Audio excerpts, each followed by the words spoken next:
Welcome to Always Be Connecting. My name is Lindsay Houston, and this is our 42nd and last episode of season 1. And it has been such a privilege to start something, meet people, and investigate the topic of connecting with such amazing experts. Today, we have a very special guest, as this is one of our first customers. And 7 years ago, she started Tech Live with us. And that has grown into Vistage Live. There is a story behind that. The ultimate boss lady, Stephanie Christopher. Thank you so much. Thank you for having me, Lindsay, and congratulations. 42 episodes, a whole season. That's diligent. Yes. Yeah. 42 is hard. It is hard. How many are you in now? Oh, well, we're well over 100, I think. Yeah, okay. I think we are. And, I mean, you've been here for most of them. You've been sitting on the other side of that desk for a lot of them. Well, your podcast has been my business education for the first 6 years of having a business and running a business. So it was such an invaluable part of Isn't that great? Growing. And so what a absolute pleasure to sit in and listen to. Oh, thank you, Lindsay. Do you know, it's funny. One of my team says to me, if the team want to know what's on your mind, Steph, they should just listen to the podcast. Because you're just I feel like I'm having kind of a personal consulting or a personal coaching session. Yeah. I ask my questions, imagine if you were a small business leader, but I mean me. Yeah. And it's so great I've learned so much from all those guests as well. Interesting how you say it like that, like to talk about podcasts. Yeah. First of all, for a bit, that it is so personal and it's your own investigation. Yeah. And I think in the beginning we called it like organised fun. Yeah. It's your chance to be able to seek out someone you admire, get them to talk about the topic that interests them, and you just have the privilege of gaining all their knowledge. And well, you do. And I guess I also feel a responsibility, two responsibilities. One, I'm aware that there's people listening that may not get the jargon, because you'll know some of our experts are really technical, or they come in with a mind map all drawn and it's so technical, and I think someone listening to this doesn't know what you're talking about. Make sure you find out. Like when we have Warren Hogan talking about the economy and things, make sure you're asking questions that might sound as if I'm being naive, but that someone listening is going to get it. Yeah. And then, you do have to put yourself in a position of you do. I don't mind if someone thinks I look an idiot right now. Well, I feel, I know it's going to sound funny, but I feel really responsible that someone is going to take something away from it. And so they have to understand. And so many of our experts are coming into the topic already talking about it. And so I have to keep up. Yeah. And, I think that's the second thing, the second responsibility for me is listening hard and summarising it. I can't get too lost in the conversation. I can't get too much of this is so fun and I'm loving this and, we're really getting on, because some of them, we really get on. Yeah. And I have to be careful because I'm thinking, what are you hearing? How are you going to put it together? How are you going to summarise it? And you know yourself, every now and then you're having an off day and you're thinking, I'm losing track of this. How am I going to bring it all together at the end? What's the theme? Yeah, totally. What's the takeaway? Yeah. And so what has been your podcast journey like 6 years ago? And now you've led your so let's rewind a little bit. Yeah. So you had the Executive Connection. Yes. You started a podcast with that, and how big was it? Like, sort of 6 years ago, your business. So similar sort of size to now, because up and down, give or take. Yeah. But the difference was who we were then. Yeah. So we were a licensee of a global organisation. Yeah. Called Vistage, but our founder Phil Meddings brought the model from the US to Australia about 40 years ago. Okay. And it was called Tech. Yeah. And so we were this Australian-owned, Australian-New Zealand business. You know, we had some incredible partners, shareholders in our business, and we were a licensee, a channel partner of Vistage worldwide. Yeah, okay. And I guess talking about connecting, my background before this role was in a big global organisation. So I was used to working with colleagues all around the world. And when I was talking about the role at Tech, I was thinking, I'm going to miss that. I love having a colleague in Finland and someone in the UK and someone in the US. Yeah. And then it turned out this was the same thing because of our partnership with Vistage. So I had built and fostered a number of relationships over my 10 years. And then when the opportunity came last year to actually become a fully owned subsidiary of Vistage, it's just worked out really well because now we're fully connected.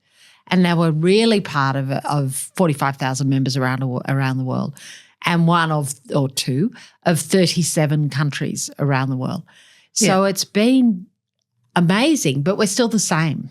You know, it's the same team and the same mentors and the same experts. So that's been really interesting too, to shift so much as an organisation, but you're still fundamentally the same. And Vistage describes themselves as the CEO of the world's largest CEO coaching and peer advisory organisation. Yeah. So, I mean, we are the biggest of those organisations that are all about connecting CEOs and business owners with like-minded peers, non-competitive, in a guided group by an outstanding mentor. That's the model, and that's how Vistage describes it, and it's what we do, which is really good. So let's rewind even further. Yeah. Like, I'm really interested as a female business owner of how you got past external, internal objections to get to a very strong leadership position. You know, it's interesting. It's one of those things, Lindsay, where I think you can downplay your life or downplay what's happened to you. That's a funny way to put it, but your achievements. So yeah, maybe. I was I started my professional life as a speech pathologist. I had a clinical background. Okay. And probably a mistake, I got into arts law at Sydney Uni that I really should have done, but I didn't for a whole lot of reasons. I think Mum said, oh, you'll never get a job or something, you know, whatever, a whole lot of reasons.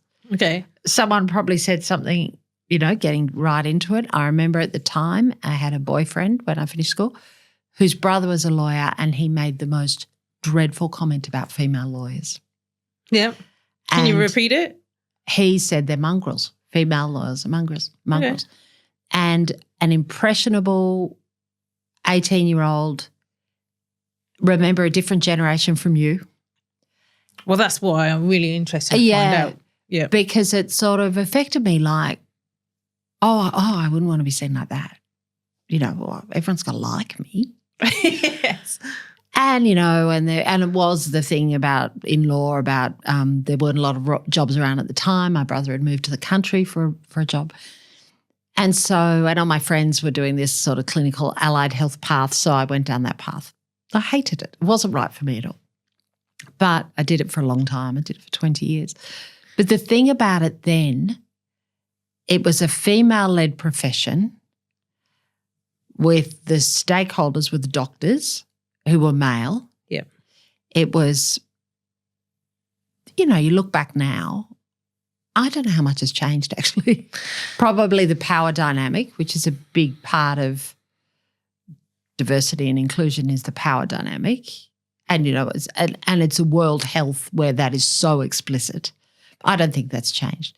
So that, just getting back to this idea of growing as a woman leader,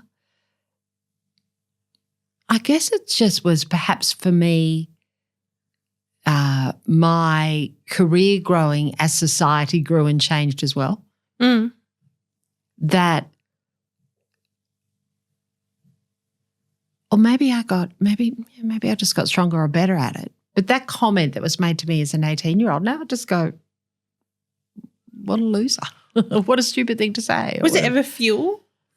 Was it ever? Like a fuel? Like, did you ever take that comment?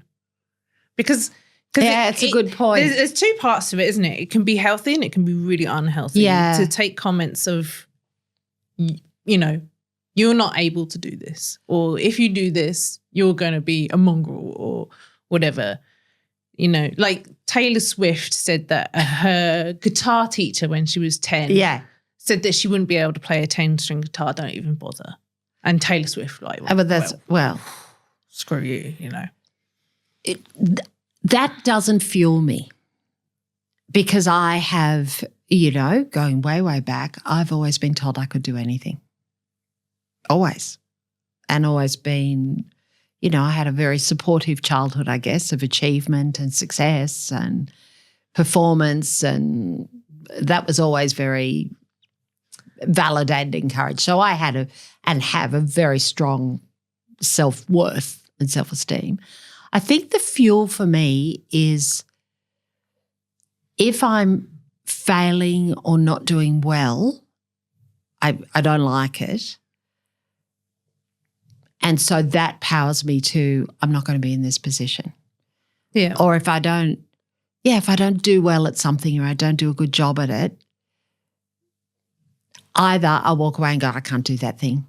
I actually can't play tennis. Actually, I can't play tennis or I won't do it, or no, I don't run.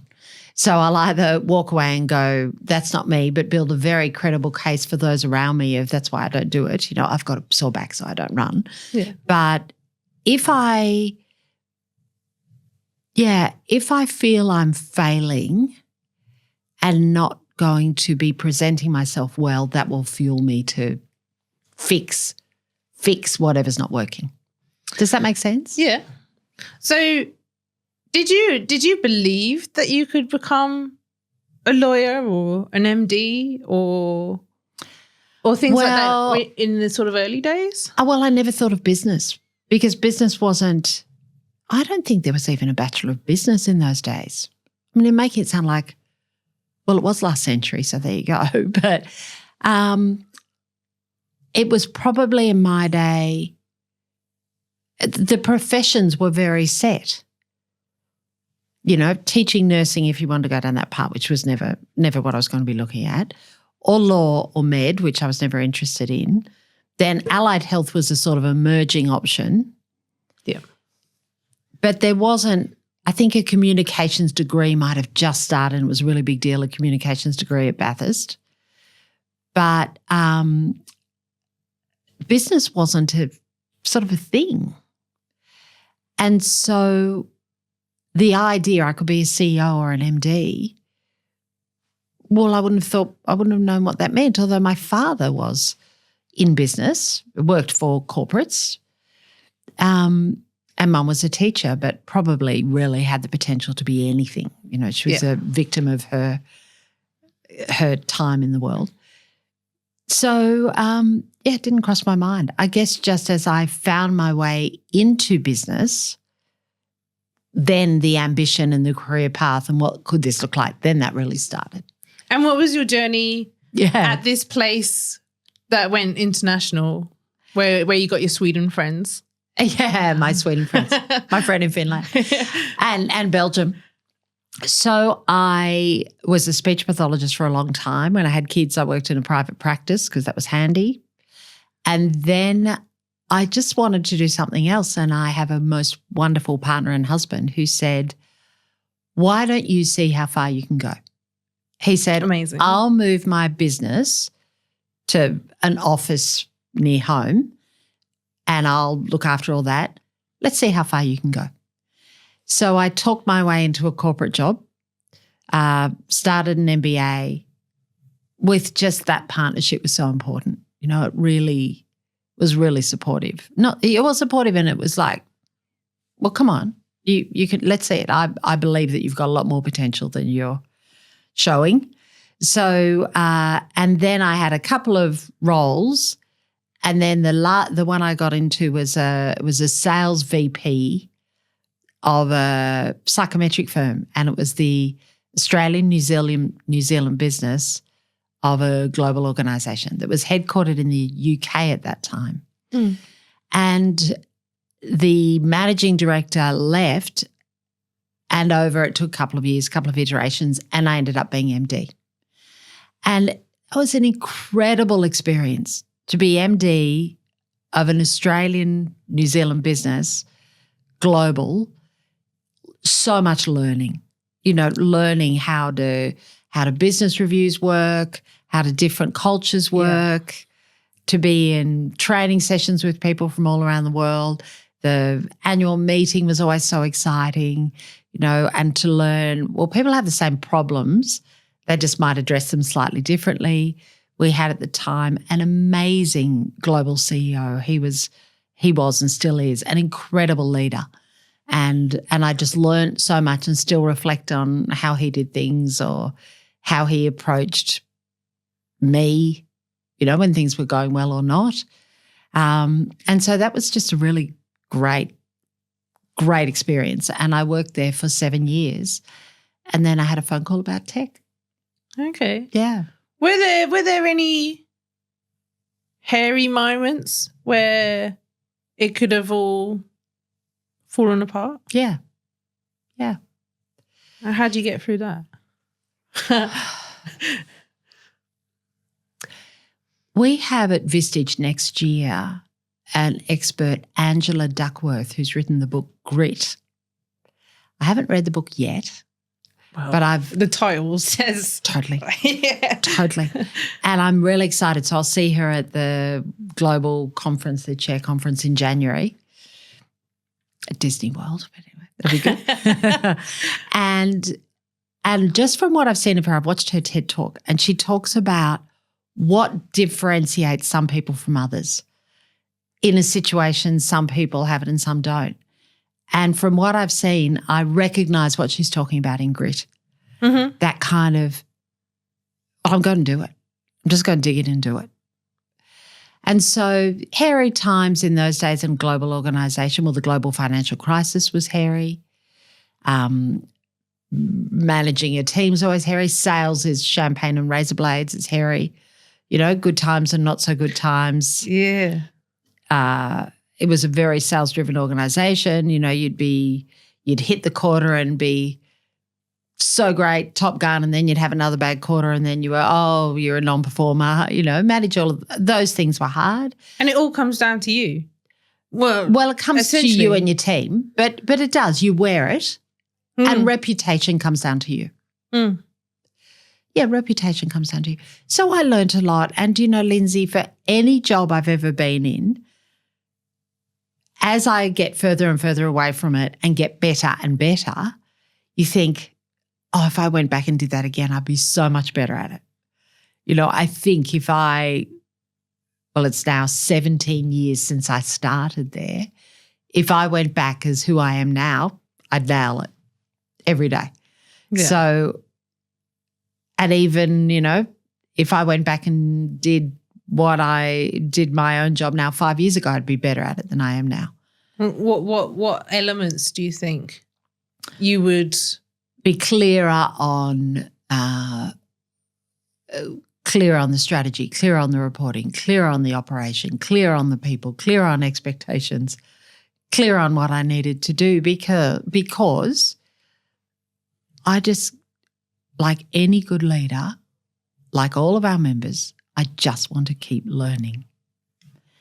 And I want to learn and adapt what I'm learning and apply what I'm learning and help others around me do that. And I do want to lift young women up along the way. That's always been a real driver for me. Yeah. And, yeah. And I think the learning for me comes from connecting. Yeah. And tell me what you mean by that. Well, it's been such a great experience doing this podcast. Yeah. And like we've been a podcast provider, but this is kind of like I did a podcast a few years ago and that was great for connecting. But this is like literally about connecting. And listening to people's stories. Like, I've known you for 6 years, and like I've just unlocked a sort of another side of you that I didn't know. Yeah. And how much I was able to learn from that. And you can only learn from other people. Like, otherwise you can only do the same thing over. Well, you do learn from other people, and you learn what you like and what you don't like. I think there's years ago, the founder of tech in Australia, Phil Meddings, was in our office. He was amazing. He passed away a few years ago at 95. And he was amazing. And someone said, Phil, what makes a good mentor? And he said, discernment, the word discernment. And I think that's a critical part of learning, because if you're discerning about what you're hearing, about who's in front of you, about what their story is, about what they're trying to achieve, about whether they're going to be on your path or not, that's discernment too. Like, is this going to work for me? How can I learn from it? But you learn from the good and the bad. But do you know, when you say about connecting, something I really know, there's conversation and there's connection. And you can actively have a conversation with someone but deliberately not connect. That's a part of yourself you can hold back. Sure. And I will when I need to. You know, I'll be everything. But connection is something you can choose to do or to create. Yeah, sure. And so, I'm quite choosy about when and who and how I'm going to really connect. Yeah. Do you know what I mean? Why? I have an interesting side to me that I know my father had it for sure. And it's in the Hogan psychometrics, which is another type of psychometrics. And I think I'm something like off the scale with sociability and also very high and reserved. And it's just an interesting combination. Yeah. Because the reserved means everyone's not going to get it. You get it if I choose it, or if I want to connect with you, or if I feel the connection. Yeah. It's an interesting mix, and I see it in myself. And I know that sometimes that it can even be, make sure you're deeply and truly connecting. You're not just going through the motion that the other person may not even realise is what's going on. Yeah. And but that reservedness,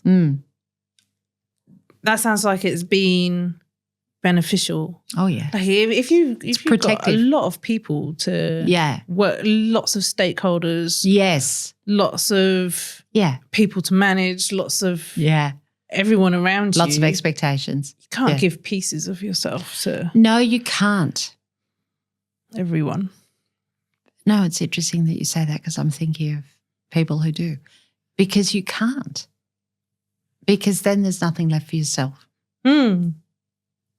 So you have to give and receive, but it can't be giving from you, from your reserves, because then there's nothing left. Yeah. Are you good at turning off to your own home life? Is that something that you've gotten better at, or have been able to shut the business door and open the home door? I probably take work into home more than I take home into work. Yeah. But work is what I take home is the part of work that's part of me. It's my identity. So that's what I take home. I wouldn't take home so much, I've got this situation, I've got this podcast I'm doing, and, what am I going to talk about? And what if Lindsay asked me a question I can't? I wouldn't take that home so much. I might occasionally I'd say to my husband, can I run something by you? It's really on my mind. And that flags this is a conversation about work. Yeah. But I'd be more likely to take that home them home into work. Yeah. Because that's also that's a way, well, it used to be even 10 years ago that you didn't bring home into work. Well, it's an interesting shift in environments. It is an interesting shift in environments. And I think the organisation I'm in now is about you, your business, and you as a person. That's who we are at Vistage. Yeah. So people share stuff, but I'm still discerning about what comes into the workplace, because you also have to be able to manage, don't you? And if you just and not give too much away as well. No. Yeah, right. I mean, share and give enough and be open and normal and human and vulnerable, but you can't give everything because, then you can't work. So I want to talk to you about people because, like, in lots of podcasts you've recorded here, the a common refrain is, well, it's all about the people. Yeah. And so talk to, and interesting because I've been a general manager for 7 years. Yes. And I liken it to, when you're a teenager and you're starting romantic relationships, you are no good at that. And you start getting better, and sort of of when you're mid-20s, you got a better idea. Mid-50s maybe? Better idea. And I feel it's the same in business. When you start business, you're a teenager, and then you sort of grow into it. So what's your sort of journey of? What an interesting analogy. You're less clumsy at it when you're a business rather than teenage romantic relationship. What's the journey? What a great question. It's learning, applying, adapting, learning, applying, adopting, adapting. It's all of that. So I think in my journey, it's that balance of how much to give. But it's also, I think also in my journey, it's all the sorts of stuff we talk about on Vistage Live, on the podcast, about what do people really want from their leader?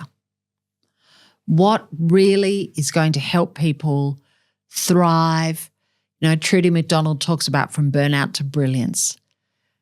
And over and over again, clarity, structure, feedback, recognition, frank conversations, difficult conversations. I don't know if you remember, it's a long time ago, the late Deborah Burt on here talking about difficult conversations. That one, I still listen to that.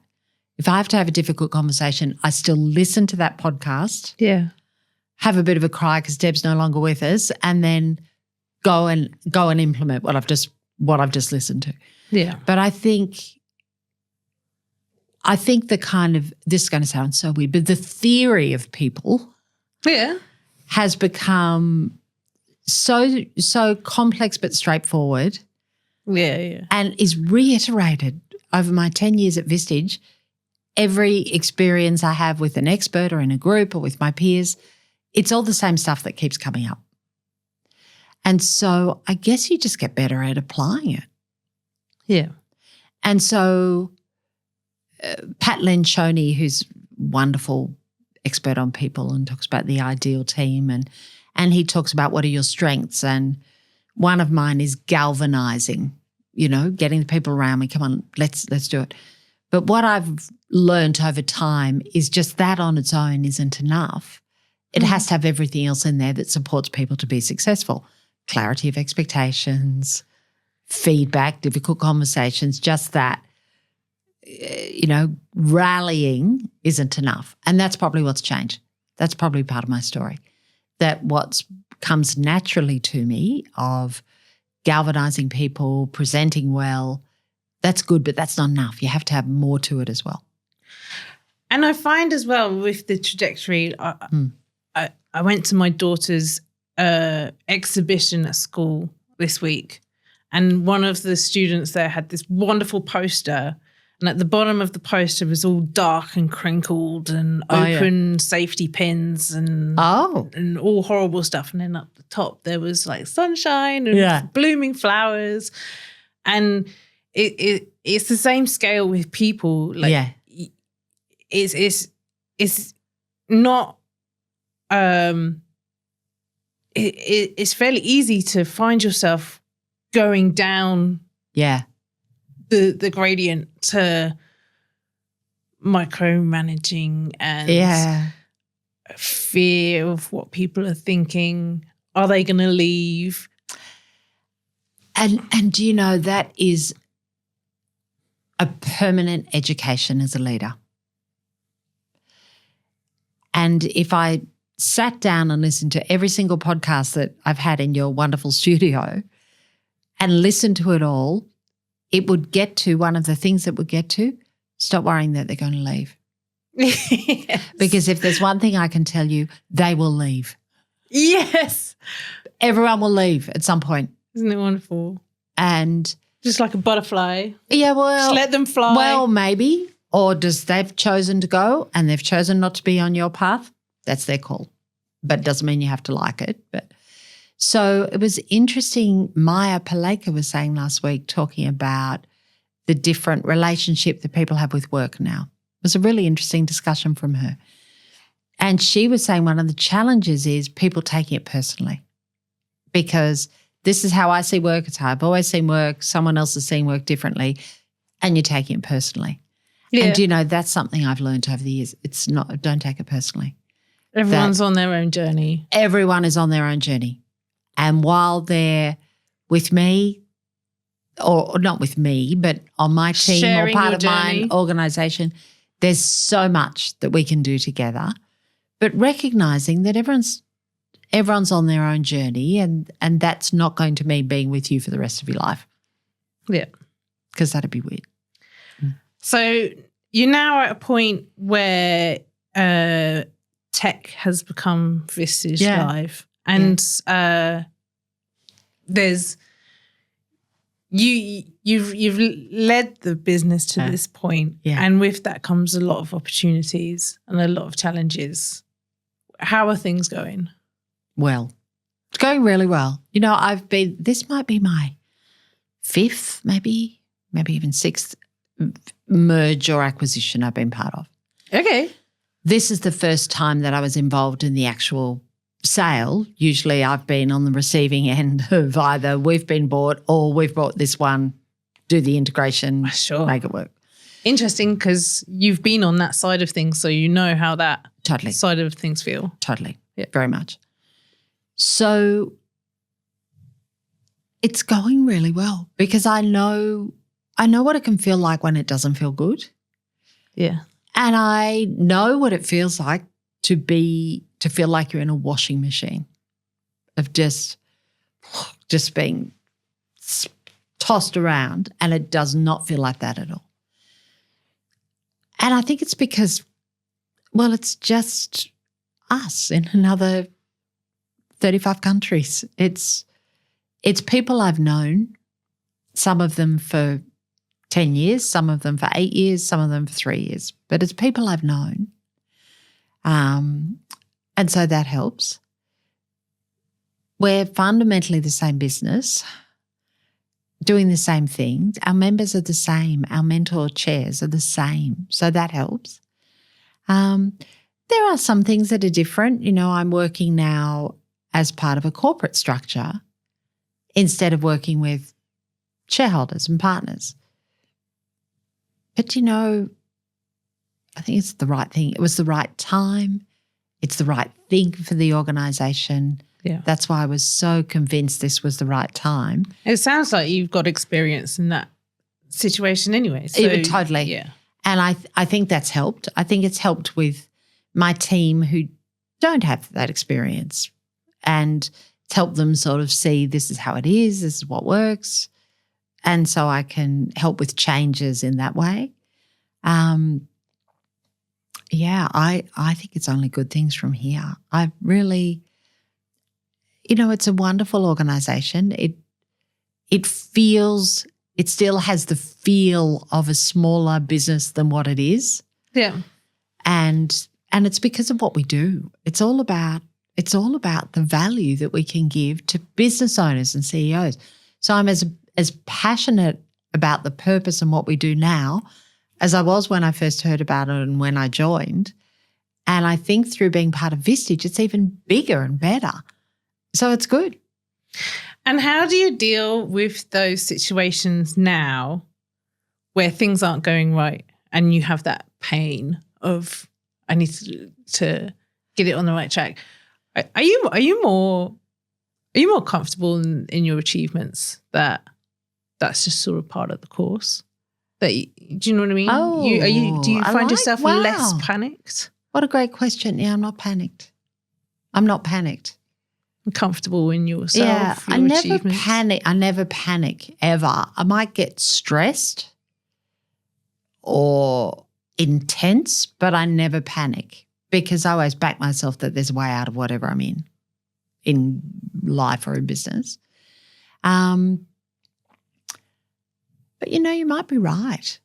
Maybe because every cycle I've seen before. Yes. And every context or every situation is just a matter of getting your head around what the context is. And I've seen enough now that I've got enough patterns I can figure out what's the situation I'm finding myself in. I feel I know what we need to do. Working with, my boss, who's wonderful, actually, at Vistage, really smart, wonderful, and we talk through things and that helps, and I talk through things with my leadership team and that helps. So, yeah, I feel confident, actually, in a way that, and it's something that's really nice about where we are now. It's just a really clear strategy. It's just deliver what you're doing, adopt everything that we're talking about, actually do it. We've done it through different cycles. Yeah, keep going. This is what it looks like now. Keep going. So no, I feel really comfortable with where we are. And what would you say is like a work theme or the value you provide that's kind of emerged throughout your working career? Wow. What's the value I provide? Yeah. How do you serve, Steph? I have a personal value that comes in of loyalty. Loyalty is a huge value for me, and it's as important as when it's there as it is when it's not. And I can spot both. I'm discerning enough to know which side it is. But loyalty is so important to me, and I give it back in the same way that I look for it. So I guess the value, a value would be the value of loyalty, and I am that to those who are part of my sphere, I guess. Yeah. And that's my team, and that's my dearest friends, and that's my family, and So loyalty, number one. I think the value I can bring is a certain energy that can lift people. It can be confused for people thinking we need your energy to make it whatever it is around here, but I don't hear that much anymore. But I think a certain energy I bring to the world can lift those around me. And optimism. That's the other thing. I'm a very optimistic person. And in the same way I'm, off the charts in sociability in an assessment, I'm off the charts in optimism. Yeah. And I think that's a nice thing to be around. It's so I find your presence really I've got the word rock in my head. Do you know what I mean? Like you're like so solid and unchallenged and steady. And I think what you were talking about there about loyalty and optimism is somebody who's just has the presence to steady other people. I don't know, and thank you. I don't know if I'm steady. I don't know if people would describe being around me as being steadying. I think it's because I'm driven and passionate and a lot of ideas, which might not feel steady. Yeah. But I think my confidence and optimism that's probably what you're describing.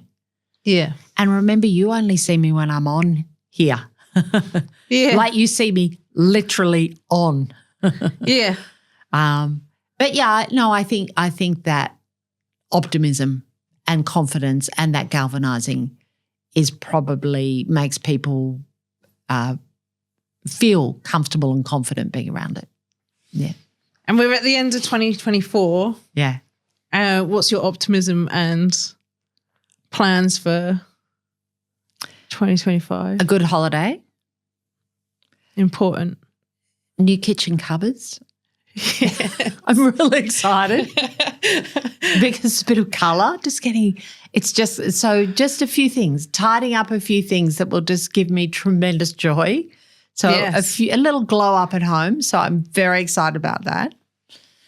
And glow up at home is going to impact all the rest of your it will, life. because I thrive on being surrounded by lovely things and colour. That just makes me. But anyway, that's very front of mind. That's why I was choosing wallpaper yesterday. So hence my what's there for 2025.